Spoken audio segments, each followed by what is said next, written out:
12 कदमों के जीवन को जिएंगे, अगर एक एक कदम को हम सीखेंगे, समझेंगे, उस पर अमल करेंगे। जो भी लोग नशा करते हैं, शुरू में उनको नशा करना आता नहीं था, लेकिन करते रहे और वो भी सीख गए।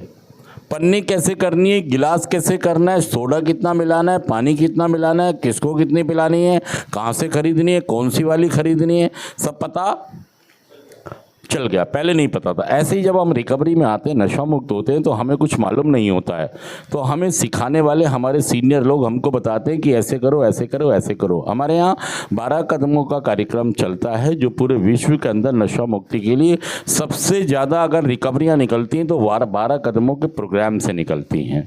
आप यकीन करें, पूरे संसार के अंदर नशे छोड़ने की और बहुत सारी पद्धतियाँ हो सकती हैं, दवाइयाँ या तरीके हो सकते हैं, लेकिन मेरा मानना ये है कि नशा छोड़ने के लिए बहुत ही कारगर और बहुत ही सिद्ध कार्यक्रम जो है वो 12 कदमों का कार्यक्रम है। अगर इसको हम अपने जीवन का कार्यक्रम बना लें, 12 कदमों को अगर अपने जीवन में शामिल कर लें और ये कहें कि हम इन 12 कदमों के मुताबिक चलेंगे।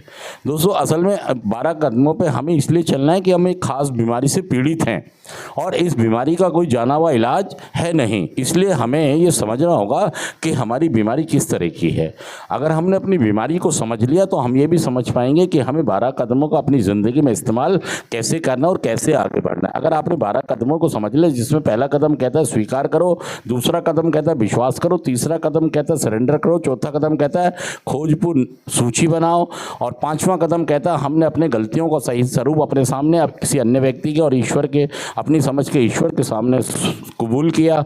और छठा कदम कहता है कि हम पूरी तरह से तैयार थे कि ऊपर वाला हमारे अंदर से हमारी कमियों को, हमारे चरित्र के दोषों को निकाल दे, जितनी भी कमियां हमारे अंदर हैं उन सबको निकाल दें। दोस्तों, ये 6 कदम हैं। देखिए, आप धीरे धीरे करके इनको प्रैक्टिस करेंगे और प्रैक्टिस ये जब ज़्यादा अच्छे से कर पाएंगे जब आप इस बात को स्वीकार कर लेंगे, समझ लेंगे और अमल में ले आएंगे कि हाँ, नशा आदत नहीं है, नशा एक, अभी तक आप नशा इसलिए कर रहे हैं कि आपको लगता है कि बहुत सारे लोग नशा करते हैं, मैं भी कर सकता हूं, तो मुझे कोई प्रॉब्लम नहीं होगी। दोस्तों, नशे ने आपको बर्बाद और तबाह कर दिया, इसलिए कर दिया कि आपको मालूम ही नहीं था कि आप एक खास बीमारी से पीड़ित हैं। कैसी बीमारी से पीड़ित हैं? नशे की बीमारी से। किससे पीड़ित हैं आप? नशे की बीमारी से आप पीड़ित हैं। और इस बीमारी के कितने पार्ट हैं? शरीर और मानसिक और आध्यात्मिक। मतलब ये जो बीमारी है इसके 3 भाग हैं और ये तीनों भाग ही हमें समझने होंगे कि यार बीमारी कैसे काम करती है।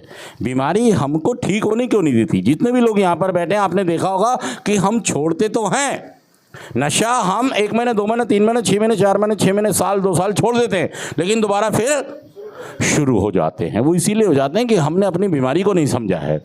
और जो हम शुरू हो जाते हैं बार बार, इसमें हमें कई चीज़ें समझनी होती हैं। मैं कंटिन्यू आता हूँ, आपको रिलैप्स, रिकवरी, डिनायल, सब चीज़ों पर हम लोग पढ़ाते हैं। आपको ध्यान से सुनना है, समझना है, ताकि यार बार बार हम सेंटरों में जाने से, पटरियों पर जाने से बच जाएं, जेल जाने से सही में। और हमें सबसे पहले कौन सा भाग समझना है? शरीर, शारीरिक बीमारी कैसे है। देखिए, शारीरिक बीमारी का सबसे जो खतरनाक पार्ट है वो है पहला नशा। क्या है? पहला नशा। शारीरिक बीमारी को अगर हम ठीक करना चाहते हैं तो हमें पहले नशे को समझना होगा, क्योंकि इस बीमारी का जो सबसे पहला भाग है शरीर। मेरे शरीर की संरचना कुछ इस तरह की है कि मैं चाहकर भी कभी भी पहला नशा नहीं कर सकता। लेकिन मैं हमेशा ये सोचता हूँ कि आज पहली बार लास्ट, आज करूँगा, उसके बाद बंद। नितेश 5 मिनट की बनानी, 4:30 पे इंडिकेटर दे देना।